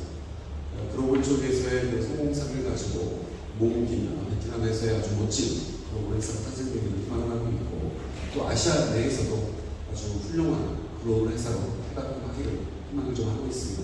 그래서 이런 그 퀄러티 컨트롤 관련된 부분들은 저희 내부에 단일 프로젝트에 대한 QA QC들도 있지만 전체 컴퍼니, 코퍼리트 와이드의 QA QC들도 있어서 상당히 여러 가지 부분에서 데이터적인 매니지를 잘 하고 있고 최근에 저희가 지금 플랜을 하고 있는 큰 고객 중에는 제가 쿼터리 리뷰, 먼트리 리뷰를 기록합니다. 이럴 때 상당히 많은 자료들이 퀄러티 컨트롤 팀 쪽에서 데이터가 들어와서 데이터베이스에서 매니지를 하고 있습니다. 테스팅은 어떻게 하고 있어요? 뭐 이런 것도 좀 궁금하실 거예요. 분들께서는 기능 테스트, 단위 테스트, 통합 테스트 여러 가지 이제 화면들이 있는데 간단히 말씀드리면 기능 테스트 부분은 개발 단계에서 리모트에서 전부 다 해결돼서 들어올 것이고요. 한국 팀은 주로 고객 환경으로 들어와가지고 이제 프로덕션 들어가기 전에 통합 테스트 있는 부분을 현장과 함께 그 느낌으로 저희가 매니지먼트, 사실 개발을 잘하는 것과 이 매니지먼트를 잘하는 것은 좀 별개의 얘기인 것 같아요. 그래서 이 매니지먼트를 어떻게 하면 더 잘할 수 있을까에 대한 많은 그 고민도 많이 하고 있고, 내부적으로도, 저희 그 퀄러티 팀, 이런 부분에, 많이 또 심혈을 기울이고 있습니다. 최근에는 저희가 이미 많은 데이터를 지금 각 프로젝트별로 쌓이다 보니, 이걸 어떻게 이제 AI를 도입을 해서 보다 효율적으로, 퀄러티 매니지먼트를 하자는 움직임도 좀 많이 있어서 일본 고객들한테도 이런 부분이 적용되고 있는 것도 있습니다. 저희가 개발은 아주 싸게, 아주 빨리 이렇게 할 수는 있지만 과연 여러 가지 준칙들을 잘 지키고 있느냐 이거에 대한 질문도 상당히 많으세요. 그래서 보시는 것처럼 ISO 인증 엄청 중요한 부분이고 저희 생물주급과도 같은 얘기를 했죠. 특히 이제 유럽 고객들 AI 부분에서 또 블록체인 부분에서 상당히 많이 나오고 있습니다. 물론 블록체인은 코인 부분에서만 나오는 것이 아니라 NFT 베이스로 상당히 많이 나오기 때문에 유럽에서 가장 중요한 GDP라는 저희가 반드시 준수를 해야 되는 그런 그 준칙이 있고 이거는 뗄래야 뗄 수 없는 부분이다 보니까 이 부분이죠. 특히 저 미국 쪽 같은 경우는 개인정보가 결국 히파에서 나오잖아요. 헬스 앤 인슈런스에서 나오다 보니 이거 없이 들어갈 수는 없고 제가 이거에 대해서 아주 철저하게 준비를 잘하고 있습니다. 작년도에 저희가 소타텍 USA를 지금 달라스에 셋업을 했고요. 여기에서도 이 부분이 엄청 중요해서 상당히 1차 오피스를 잘 생각을 했습니다. PCI 이 부분도 전기전자 쪽에서 그 외에 사실 저희 고객사 쪽에서 갖고 계신 여러 가지 주칙들이 있어요. 각 기업들마다 갖고 있는 기업의 특징적인 부분들이 있잖아요. 우리 금융감독원에 등록을 놓고 계시는 전자금융법에 속하시는 분들은 저희가 또 거기에 해당되는 BCP라든가 개인정보에 대한 상당히 많은 도큐멘테이션, 시나리오 부분으로 잘 준수해 주는 것 같습니다. 근데 좀 힘든 부분이 많습니다. 지키기도 힘들고요. 자, 그러면 저희가 마지막 슬라이드 될 것 같은데 과연 소타텍은 남들보다 잘하고 있어요? 라고 이제 궁금해하실 것 같아요. 저는 다른 분들이 이렇게 말씀드릴 수 있을 것 같습니다.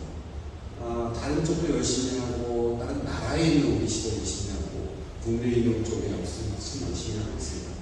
근데 해외 쪽 같은 경우는 한 가지 어려운 점이 이런 부분이었던 것 같아요.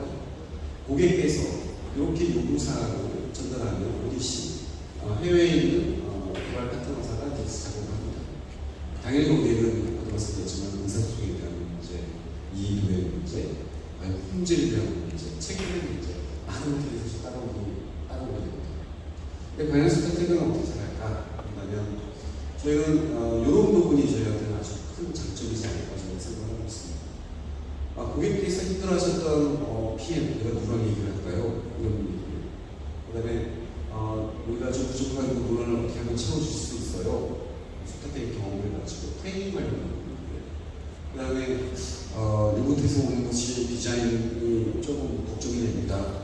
저희가 디자인을 그 다음에 QA, 과연 통합 테스트 때 베트남 분들이 와서 이 많은 복잡한 환경을 이해하고 만들어줄 수 있을까요? 이 내일은 대단히 중요한 부분 중에 하나였습니다. 그래서 저희가 계속 이제 회사에 직원들을 뽑고 또 좋은 경험 있으신 분들 많이 영입을 하는 부분이 바로 이 영역입니다. 그래서 이 영역을 가지고 저희가 작년부터 이제 사업을 계속 확대해 가다 보니 고객께서는 더 많은 점수를 주시고 더 많은 의견을 주셔가지고 저희 사업이 아주 잘 되겠다 이렇게 생각합니다. 단 한 군데 그렇다면 한국 팀과 그 베트남 팀은 어떻게 될까? 결국은 저희 내부에서의 성공적인 요인은 한 팀의 앞에 프론트엔드 고객이 접점에 있는 분들과 뒤쪽에서 개발하시는 분들간의 팀워크 저희 성공 요소였던 것 같습니다. 이건 마지막 장인데요. 그리고 저희가 영업을 담당하는 사람의 입장에서 봤을 때 과연 저희가 GBC에서 우리가 잘하고 우리한테 정말 칭찬해주는 고객의 특징이 뭐냐면 그 모든 고객들의 피해를 봤을 때 저희가 베트남 팀과 한국 팀 먼저 정말 팀워크를 잘 이루고 그 팀워크가 고객한테 잘 표현될 수 있으면 또 그렇게 했던 프로젝트도 거의 100% 저희가 성공했다고 자신있게 말씀드릴 수 있을 것 같습니다. 그래서 내부적으로는 저희 고객님들과 같이 현장에 가서 우리 베트남 팀과 같이 세 팀이 같이 워크숍도 하고 혹시 저희가 놓칠지도 모르는 요구 사항을 발견하게 되겠고 이렇게 또 워크숍도 하고 또 이 고객은 저희한테 또 이런 선물도 주시고 해서 또 팀으로 올릴 수 있는 좋은 기회가 됩니다. 사실 초기 이런 서로 간에 누가 누군지를 알 수 있는 것들이 나중에 미스하거나 이런 것들을 예방하는 좋은 또 기회가 되지 않을까 생각을 합니다. 그래서 저희는 이렇게 디자인 띵킹 같은 디스커버리 워크숍 같은 경우는 아주 주도적으로 저희가 많이 이런 것 같이 진행을 좀 하고 있습니다. 네, 이걸로 제가 잠깐 간단하게 좀 말씀을 드렸고요. 질문은 나중에 한번 쭉 보내드리도록 하고요. 저희가 잘하는지 못하는지에 대해서 조금 제가 좀 쑥스럽긴 하지만 저희 많이 칭찬해 주시는 YBM의 고객을 저희가 모셨습니다. 한 말씀을 많이 해주십니다.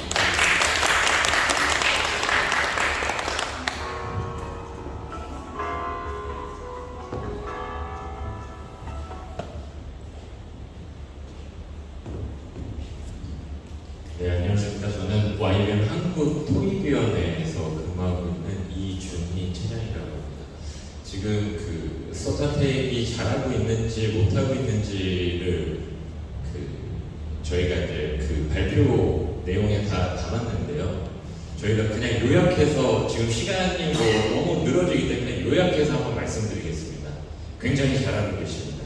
네, 굉장히 잘하고 계셔서 모든 발표 지금 한 15분 동안 제가 좀 발표를 드리기는 할 건데 제가 사실 지금 올라오기 전까지 정한 넥타이를 메고 있어서 지금 넥타이를 풀고 올라와야 되나 어떻게 해야 되나 마이를 벗고 올라와야 되나 엄청나게 고민을 하고 왔습니다.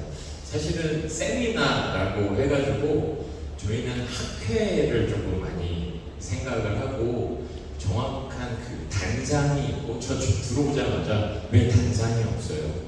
저 스크립트 올려놔야 되는데 이러면서 왔거든요. 근데 이렇게 자유로운 분위기인 줄 알았으면 조금 스크립트를 딸딸 외우고 왔었어야 되는데 죄송합니다. 조금 이렇게 베껴가면서 그래도 소타텍이 어떻게 잘하고 있었는지에 대해서 저희가 소타텍의 기술력과 실행력 중점으로 저희 성과 관련해서 같이 발표를 하도록 하겠습니다.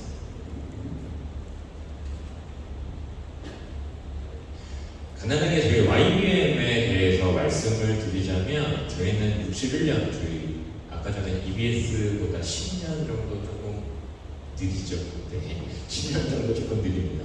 출판 사업을 시작해서 현재 YBM이라고 하면 보통 어학교육 아니면 토익 스피킹으로 많이들 생각하시고 보통 농담하실 때 내가 YBM 기둥 하나 세워줬다라고 하실 정도로 한 65년간 65년간 국내에서 영어 교육 및 토익 평가 관련해서 계속 진행하고 있는 국내 최대 교육 평가 기관이라고 생각해 주시면 될 것 같습니다.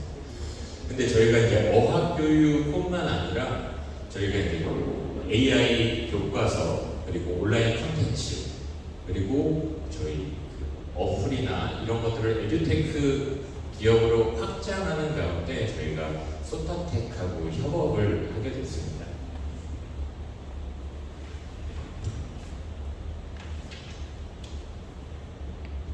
저희가 이 화면을 보고 그냥 줄줄줄줄 읽으면 제 감정을 전달할 수 없을 것 같아가지고 약간의 미사 어구가 충분히 들어간 스크립트를 하나 작성을 해갖고 왔는데요. 저한테 집중하지 마시고요. 화면을 집중해 주시면 제가 잘 설명을 드리도록 하겠습니다. 저희는 지난 프로젝트에서 빠르고 신뢰할 수 있는 앱 개발 파트너가 절실한 상황이었습니다. 그래서 내부 개발 인력이 이미 다른 프로젝트에 투입이 되어 있는 상황이었고 한정적인 예산에서 수행을 해야 되는 그런 문제점이 있었습니다. 그리고 또 YBM의 브랜드 품질을 유지할 수 있는 완벽한 개발 산출물이 필요가 있는데요. 이러한 니즈를 기반으로 저희가 협업하게 된 게 바로 소타텍이었습니다. 저희가 개발 요청을 드린 이후에 저희가 단 5영업일 만에 소타텍은 팀을 구성을 해가지고 개발에 착수를 하셨는데 굉장히 빠른 추진력에 사실은 첫인상이 굉장히 좋았습니다. 굉장히 좋아가지고 저희가 믿고 맡길 수 있겠구나 라는 게 첫 인상에서 바로 판단이 됐습니다. 그리고 저희 또한 내부에서 이제 PM을 상주시켜 주셔서 아까도 소타텍 설명을 해주실 때 가장 장점이라고 얘기해 주셨던 PM을 상주를 시켜 주셔서 실시간으로 저희 요청사항을 분석하시고 조율을 해주셔가지고 국내 개발사 대비 최대 35%의 가장 중요하죠. 35%의 비용 절감까지 해주셔서 저희 상당히 만족하면서 프로젝트를 진행을 하였습니다. 그리고 빠르고 효율적인 GDC, 아까 전에 말씀해 주셨던 GDC와의 협업을 통해서 내부 품질 기준을 충족하는 탄탄한 개발 산출물을 만들어내는 소타텍의 수행력이 매우 인상 깊었습니다.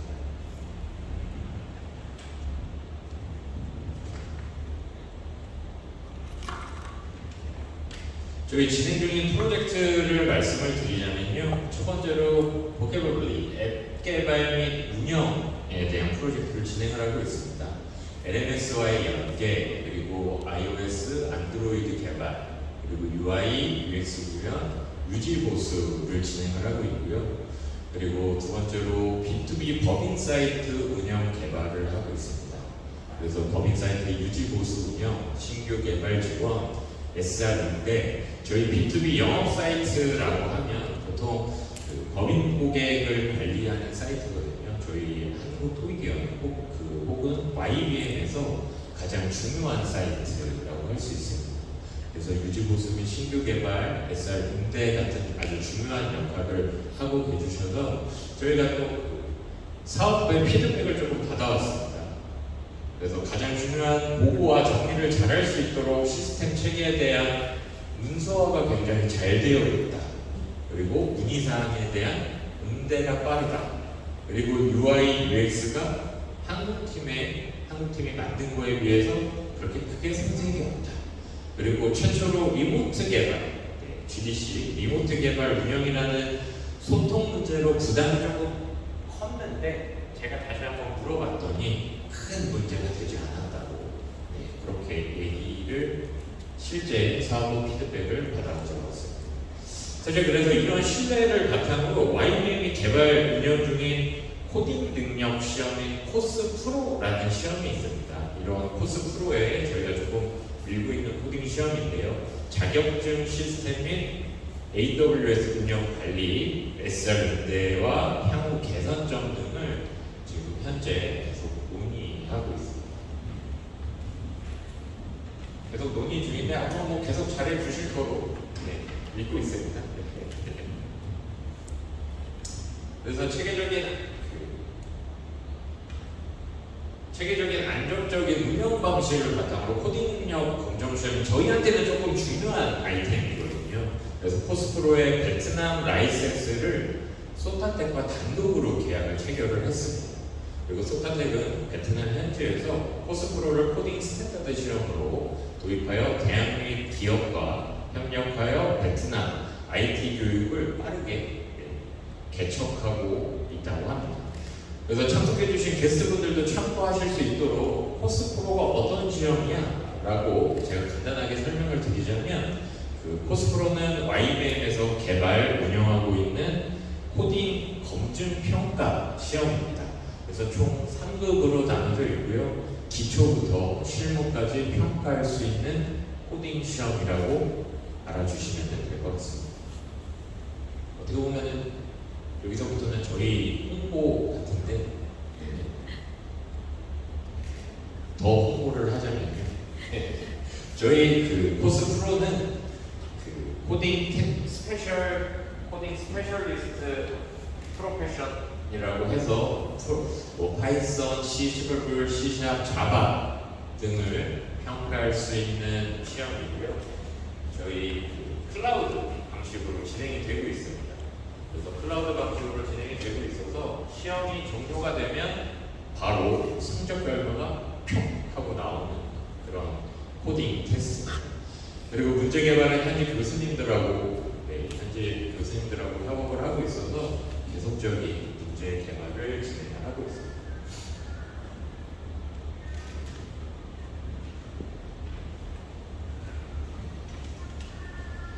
현재 한국어, 영어, 일본어, 베트남어 4개 언어로 지금 진행이 가능하게 돼 있어서 현지 개발자, 해외 평가, 해외 파견 업무 등에 활용을 할 수 있게끔 저희가 충분히 소타텍의 지원을 받아서 저희가 열심히 개발 완료가 되어 있습니다. 그래서 지금 계신 여기 있는 게스트분들도 혹시나 사내에서 이런 테스트들이 필요하다고 하시면 언제든지 연락 주시면 저희가 상담 해드리도록 하겠습니다.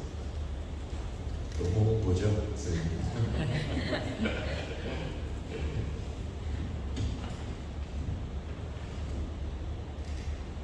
저희도 마지막입니다. 지금 이 코스프로가 어디서 활용이 되고 있냐? 저희 저희 도로공사라든가 수출입은행, LS, LG, SK 지금 오셨던 삼성이긴 하지만 삼성 MX 사업부, 휴대폰 구매에 있는 MX 사업부에서 지금 코스프로를 통해서 채용, 인사고과 직무 전환 이런 시스템들을 활용을 하고 있습니다. 그래서 저희가 지금 이런 장점을 약간 글로벌화 시키고자 저희가 소타텍 아까 전에 많은 사업들을 얘기를 해주셨는데 소타텍 에디와 함께 베트남 시장을 개척하고자 열심히 노력을 하고 있습니다. 지금 사실 이번 협업을 통해서 저희가 소타텍을 단순한 그냥 IT 아웃소싱 업체로 생각을 하고선 같이 일을 한 게 아니고요. 부대표님, 아니면 매니저님, 저희 개인적인 카톡, 전화를 하면서 굉장히 친구 아닌 친구처럼 지내고 있습니다. 친구 아닌 친구처럼 지내고 있어서 저희는 그냥 업체 대 업체가 아닌 서로 상생하는 파트너 관계라고 생각을 하고 있습니다. 그래서 앞으로 저희 YBM에서 진행되는 이런 IT 사업들이나 이런 평가들 글로벌로 확장하는 가운데 같이 상생할 수 있는 소타텍이 됐으면 좋겠습니다. 앞으로 더 큰 성장하게 될 소타텍을 기대하면서 이번 발표 마치도록 하겠습니다. 감사합니다.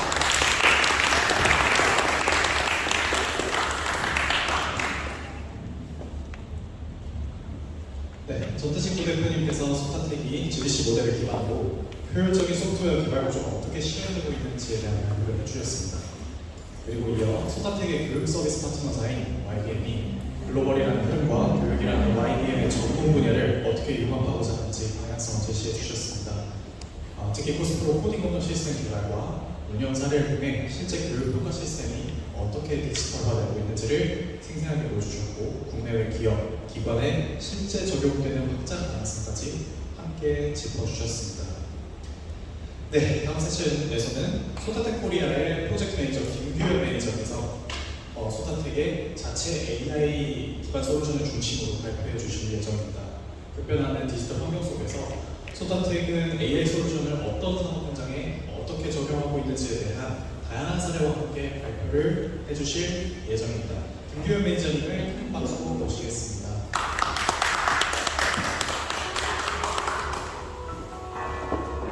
네, 안녕하십니까. 소타텍 코리아 프로젝트 매니저 김규현이라고 합니다. 저는 아까 말씀을 해주셨듯이 소타텍의 AI 솔루션을 소개해드리도록 하겠습니다. 시간이 많지 않은 관계로 제가 조금 말을 빨리 할 수도 있는데 좀 양해를 부탁드립니다. 소개해드릴 내용들이 워낙 많아서 좀 빠르게 해드리도록 하겠습니다.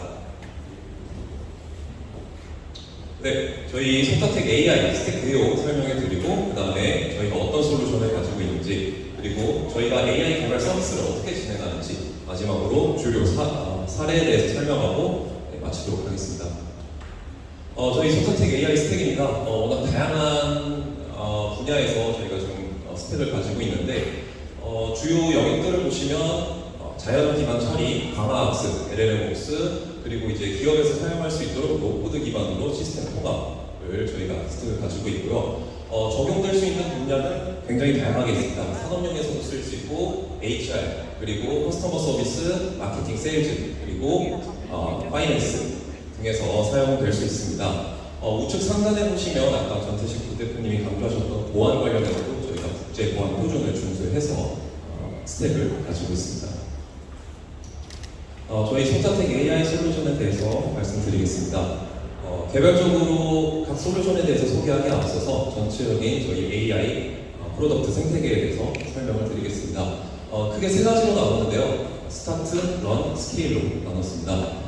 첫 번째 스타트 같은 경우에는 기업이 핵심 운영을 최적화하고 인건비 절감을 통한 초기 기반을 구축하기 위한 솔루션들을 저희가 마련하고 있는데요. 소타 HR, CRM, 그리고 에듀 등의 AI 솔루션을 가지고 있습니다. 두 번째로는 생산성과 이제 품질을 높일 수 있는 그런 AI 솔루션을 저희가 또 가지고 있는데요. MES, 그리고 비전 관련된 여러 솔루션, 그리고 헬스케어까지 저희가 다양한 솔루션을 가지고 있습니다. 마지막으로 스케일입니다. 이제 고객 경험과 내부 운영 구도와 지속 가능한 성장 실현할 수 있는 솔루션 또한 저희가 가지고 있는데요. 노트 X AI 그리고 챗 와우 그리고 소타박스 등의 이러한 솔루션들이 있는데 자세한 거는 이어서 계속 설명드리도록 하겠습니다. 첫 번째로 소개해드릴 솔루션은 노트 X입니다. 쉽게 말해서 녹음한 내용을 기반으로 텍스트화해서 AI 기반으로 내용 요약 그리고 분석까지 해주는 기능인데 쉽게 말해서 여러분들이 요즘 들어서 많이 쓰이고 있는 네이버의 클로바 노트와 유사한 형태인데 클로바 노트에 저희 플러스 그 외에 다양한 장점들을 합친 이런 플랫폼이라고 보시면 되겠습니다. 첫 번째로 아까 말씀드렸다시피 녹음 기반으로 회의 분석을 요약을 해주고요. 그 다음에 노트북 LM이라고 해서 이번에 올해 구글 I/O에서도 나왔던 이제 지원하는 기능 중에 하나인 노트북 LM 기능도 여기 노트 X에서 똑같이 지원을 하고요. 그래서 관련해서 자료들을 넣었을 때 자료 기반으로 마인드맵 그리고 여러 가지 슬라이드, 퀴즈 같은 시각 자료를 저희가 만들어줄 수 있습니다. 마지막으로 저희 노트 X에서의 추가적인 기능으로 그런 자료들을 기반해서 팟캐스트 등으로 만들 수도 있고 혹은 요즘 유튜브 쇼츠 중에서도 간간히 보이는 AI 기반으로 생성 영상을 저희가 만들 수 있습니다. 이거를 사용자 사례를 들어서 좀 예시를 들어서 설명을 해드리겠습니다. 만약에 제가 학생이라고 가정했을 때 이제 강의 수업을 듣다 보면 강의 내용에 집중도 해야 되는데 필기도 해야 되는 경우 강의에 제대로 집중하지 못할 수가 있습니다. 그런 경우에는 노트 X를 통해서 강의 내용을 녹음하고 해당 녹음 내용을 그대로 AI에게 요약 분석을 맡길 수도 있거나 아니면 학습 자료로 저장시킬 수 있습니다. 이러한 강의 자료가 계속 쌓이면 쌓일수록 학생이 공부할 수 있는 시각적 자료로 표현할 수 있는 양들이 굉장히 풍부해지고, 만약에 처음부터 이제 공부하게 될 때는 마인드맵으로 표시를 하거나 아니면 강의 관련돼서 퀴즈를 하고 싶을 때는 퀴즈로 만들어서 학습을 하거나 이렇게 다양한 활용을 할 수 있습니다. 자, 이제 직장인 대상으로는 노트 X가 어떻게 쓸 수 있나? 이제 회의에 이제 참여를 하고 싶어도 회의록을 작성하기 위해서 회의에 집중하지 못하는 경향이 있습니다. 그럴 때는 노트 X를 통해서 녹음을 한 다음에 회의를 마치고 회의록을 작성 지원을 해주는데, 회의록 작성 지원뿐만 아니라 회의 중에서 나왔던 액션 아이템, 차후에 우리는 이제 어떤 걸 해야 될지에 대해서도 명확하게 구분을 시켜줄 수 있기 때문에 이런 내용 기반으로 앞으로 업무상에서 어떤 절차를 진행할지 결정을 할 수 있게 될 것 같습니다. 또한 이제 직장인으로서 특정 프로젝트에 참여를 할 수 있게 되는데, 그 프로젝트에 대해서 관련된 자료를 노트 X에 넣어가지고 마찬가지로 여러 가지 이제 검색 기반이나 혹은 학습을 위한 자료로도 충분히 활용을 할 수 있을 것으로 생각됩니다. 관련된 이점은 앞서 말씀드렸다시피 여러 가지 회의 관련한 녹음, 그리고 강의 관련 녹음에 대한 자료 등 여러 가지 이제 인사이트를 넓힐 수 있는 그런 시각 자료를 제공할 수 있는 것을 이점으로 볼 수 있겠습니다. 뿐만 아니라 지금 현재 이 노트 X는 저희가 이미 서비스 중인데 이해 안주하지 않고 저희는 계속 끊임없이 업데이트를 지금 준비하고 있습니다. 요즘 좀 많은 곳에서 이제 시작하려고 하는 실시간 통번역 같은 기능, 그리고 일정을 넣었을 때 일정에 맞춰서 자동으로 이제 노트, 미리 회의록 초안이나 이런 거를 만들어줄 수 있고, 이런 다양한 기능들을 저희가 지금 업데이트하려고 하고 있습니다. 그 다음 소타 AI 비전 인스펙션입니다. 이 솔루션 같은 경우에는 현재 제조업에서 활용되고 있는 솔루션인데요. 제조업 분야에서 현재 이제 챌린지를 말씀드리면, 제조 현장에서 물건들이 이제 컨테이너 레일에서 이제 지나가는데 이 과정에서 품질 검사에 대한 자동화에 대한 수요가 계속해서 증가하고 있고, 왜냐하면 사람이 일일이 직접 봤을 때 오류나 불량품을 검출하는 데에는 개인적인 역량이 필요하기 때문에 이에 대한 요구 사항이 계속 증대되고 있었습니다. 그래서 저희 소타 AI 비전 인스펙션은 어떤 기능을 가지고 있냐면, 이미지 처리, 고해상도 이미지도 충분히 처리가 가능하고, 이런 이미지를 가지고 이미지의 사이즈, 높낮이, 그리고 거리 등을 측정해가지고 저희가 결함을 추출할 수 있게 됩니다. 결함 추출은 가장자리, 그리고 외곽뿐만 아니라 내부에서의 어떤 결함이 있는지도 저희가 추출할 수 있게 되고, 추출된 결함은 관리자가 확인할 수 있게끔 영역 표시로 관리자가 식별할 수 있게끔 만들 수 있습니다. 그 다음에 소타 에이전트에서 만든 챗 와우입니다. 챗 와우는 생성형 AI를 사용자 그리고 기업 맞춤형으로 만들어줄 수 있는 그런 솔루션인데요. 대부분의 AI 프로젝트가 좀 실패하게 되는 이유는 이제 정형화되지 않은 데이터, 그리고 불완전한 연결 등으로 이제 이유를 꼽을 수 있겠는데요. 저희 챗 와우 같은 경우에는 우측에 보시면 커넥트 시스템, 내 외부 시스템을 통합해서 데이터 소스를 통합했고, 그 다음에 데이터를 정형화시켜서 도메인 맥락까지 부여했습니다. 또한 정확성, 일관성을 확보된 데이터를 활용해서 마지막으로 검색 로직까지 커스터마이징을 해서 보다 정확한 결과를 얻을 수 있게 되어 RBG 아웃 문제를 해결하게 되었습니다. 아까 말씀드렸던 챗 와우를 외부에서 이제 쓰게 된다면 이제 자동화되고 개인화된 지원을 통해서 탁월한 고객 경험을 제공하게 될 수 있습니다. 말씀드렸다시피 지식 베이스를 통합하고 티켓 관리하고, 그리고 사용자가 어떤 것을 사용했는지 히스토리도 접근이 가능하고, 대시보드를 통해서도 확인을 할 수 있습니다. 세일즈 측면에서도 무궁무진하게 활용할 수 있고요. 만약에 챗 와우를 내부에서 사용하게 된다면 내부 프로세스를 간소화하고 조직 전반의 생산성을 향상시킬 수 있을 것 같습니다. 주 타겟은 이제 일본 대상으로 진행했던 솔루션이기 때문에 현재 일본 다양한 고객들이 사용을 하고 있습니다. 그다음 클리어 비전입니다. 이 역시 제조업에서 쓰이는 아까 말씀드렸던 그 AI 비전 인스펙션과는 다르게 사물이 아닌 사람을 대상으로 만들어진 솔루션입니다. 기존의 IP 카메라를 보면 그냥 대상에 대한 그 특정 공간에 대한 촬영 후 녹화 그리고 송출 정도밖에 기능이 되지 않는데 저희 클리어 비전 같은 경우에는 AI 처리 서버가 있기 때문에 기존의 IP 카메라 하드웨어 성능을 뛰어넘어서 AI 기능까지 적용을 시켜서 어떤 인물이 들어왔는지 그 인물이 어떤 행동을 하는지까지 식별할 수 있는 솔루션입니다. 그 다음 소타베드입니다. 이건 의료에서 쓰이는 저희 영상 진단 AI 솔루션인데요. 의료업계에서 영상 진단 관련해서 챌린지가 있었습니다. 이제 수동 진단으로 이제 영상을 직접 처리해야 되는 그런 문제가 있었고요. 사람이 직접 하다 보니까 오류 및 표준화가 되지 않는 이런 문제점이 있었습니다. 그와 관련해서 이상 징후가 발견했을 때 그건 역시 확인하는 것, 식별하는 것조차 이제 일반 개개인의 역량에 따라서 그냥 바뀔 수 있었고요. 그래서 저희 소타베드는 지능형 이미지 분석 및 분할 그리고 의사의 결정을 도와줄 수 있는 어시스턴트 진단 AI 챗봇도 있고 그 다음에 다양한 워크플로우와 시스템을 통합을 하고 그 다음에 그 해당 국가에 맞춘 현지화된 학습 및 최적화 솔루션이 되었습니다. 관련돼서 저희 소타메드에 대한 화면이고요. 보시다시피 어떤 부분에서 이상 징후가 발견되는지 영역을 표시해주고 또한 이제 흉보나 여러 가지 다른 촬영물 기반으로 챗봇으로 어시스턴트를 할 수 있게 됐습니다. 그 다음에 소탑박스입니다. 기업 문서 관리를 위한 LLM 솔루션인데요.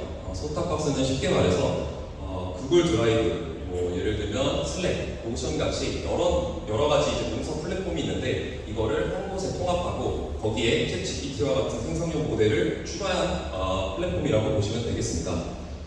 사용하게 됐을 때의 이점은 이제 다양한 여러 곳에서 문서를 찾을 필요 없이 소탑박스에서 자료를 취합하고 소탑박스에서 있는 자료를 기반으로 스마트한 검색 기능을 수행할 수 있게 됩니다. 소탑박스의 기능으로는 크게 5가지를 볼 수 있는데 코파일럿, 마이 아이디어, 디스커버리, 마이박스, AI 챗봇이 있습니다. 코파일럿은 아까 방금 말씀드렸다시피 스마트 검색 기능이 제공되고요. 마이 아이디어는 해당 검색 결과 그리고 자동 생성된 노트를 결합해서 이제 보고서를 만들어줄 수도 있고요. 그리고 디스커버리는 콘텐츠를 함께 탐색하며 상호작용을 촉진할 수 있습니다. 마이박스는 앞서 말씀드린 대로 구글 드라이버와 같은 개념으로 이해하시면 될 것 같습니다. 저희 소타텍의 AI 개발 서비스에 대해서 이어서 말씀드리겠습니다. 저희는 앞서 말씀드렸다시피 다양한 분야에서 저희 AI 개발 서비스가 들어갈 수 있는데요. 감시 모니터링, 그리고 신원파, 그리고 헬스케어, 그 외에 이제 여러 가지 솔루션에 저희가 서비스를 할 수 있습니다. 저희 AI 개발 서비스는 크게 3가지로 나눴을 때 다음 보시는 화면같이 표현할 수 있겠는데요. 데이터 검증 알고리즘을 반복적으로 개선할 수 있도록 이제 다량의 학습 이미지 데이터셋을 구성해서 반복 학습을 통해서 보다 신뢰성 있는 AI 모델을 구축할 수 있습니다.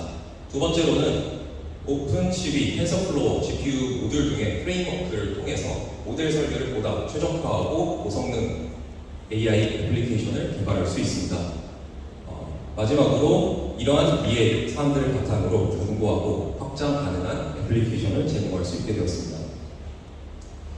앞서 말씀드렸다시피 저희는 다양한 툴과 프레임워크를 활용하는데 AI 모델에서 필요한 필수적인 툴과 프레임워크를 사용하고 이 밖에도 최신화에 대해서 계속 발생하게 되는 다양한 모듈들을 저희가 습득하고 활용하고 있습니다.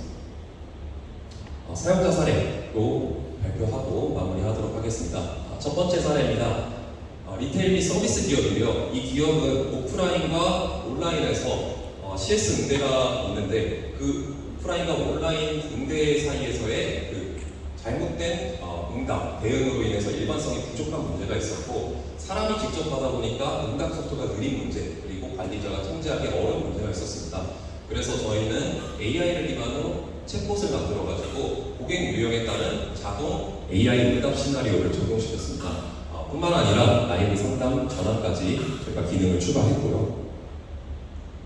그 밖에도 관리를 보다 효과적으로 할 수 있도록 중앙 대시보드 그리고 모니터링 기능을 추가했습니다. 두 번째 사례입니다. 비즈니스 인앱 커뮤니케이션 플랫폼인데요. 비즈니스 중심 커뮤니케이션 플랫폼이다 보니까 인스타그램이나 페이스북 그리고 X와 같은 여러 가지 소셜 미디어에서 다양한 고객들과 이제 응대를 하게 되는데 여러 가지 소셜 미디어에 넓게 상계되어 있다 보니까 통합해서 관리하는 것이 굉장히 어렵게 되었습니다. 그래서 저희 소타텍이 이것을 하나의 플랫폼으로 총합을 시켰습니다. 그래서 통합 소셜 채널까지 연동을 하게 되었고요. 그리고 AI 기능을 적용해서 지능형 대화 흐름을 자동으로 관리해서 고객 응대를 최적화하게 되었습니다. 또한 여기서 마찬가지로 관리자가 모니터링 할 수 있게 관리 기능까지 추가를 했습니다. 네, 마지막 사례입니다. 석유 및 가스 회사인데요. 이 회사에서의 초기 요구는 비접촉 결제 플랫폼을 만드는 거였습니다. 근데 점차 규모가 커져가지고 뱅킹, 전자지갑, QR 결제, 충전, 보험, 쇼핑 등의 여러 가지 기능을 통합한 슈퍼 앱을 이제 필요로 했습니다.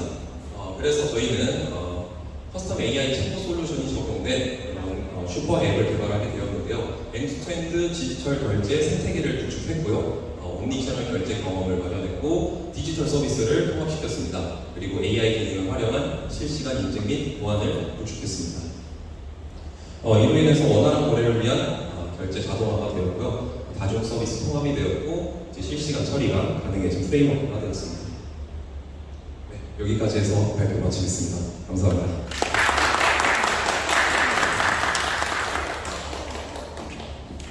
마지막 세션에서 김규현 매니저님께서 소타텍의 다양한 AI 솔루션을 중심으로 소타텍이 바라보는 AI 활용 방안에 대한 실제 적용 사례를 소개해 주셨습니다. 네, 김규현 매니저의 발표에 경청해 주셔서 다들 감사합니다. 네. 지금까지 AI 시대에서 산업 각 영역에서 어떤 혁신이 이루어지고 있는지에 대해서 그리고 점차 새로운 표준이 되고 있는 GDC 방법론의 성과에 대해 살펴보는 시간을 가졌습니다. 5분의 연설분들의 말씀을 통해 AI를 통한 교육, AI를 통한 AI 기술의 악용 방지, 국경을 넘는 글로벌 협업 사례와 성과에 대해서 살펴보았습니다. 네, 오늘 준비된 일정은 여기까지고요. 오늘 바쁘신 와중에도 귀한 시간 내서 참석해주신 모든 분들에게 진심으로 감사의 말씀 전하고 싶습니다. 여러분의 관심과 참여 덕분에 이번 소타텍이 주최하는 세미나가 더욱 풍성해진 것 같습니다. 앞으로 소타텍은 AI와 GDC의 접점을 넓혀가며 더 나은 미래를 함께 만들어 나가길 기대합니다. 네, 남은 시간도 참여자들 간 자유로운 소통의 시간 가지시길 바라며 참여해주신 모든 분들에게 감사의 말씀 다시 한번 전합니다. 정말 감사합니다.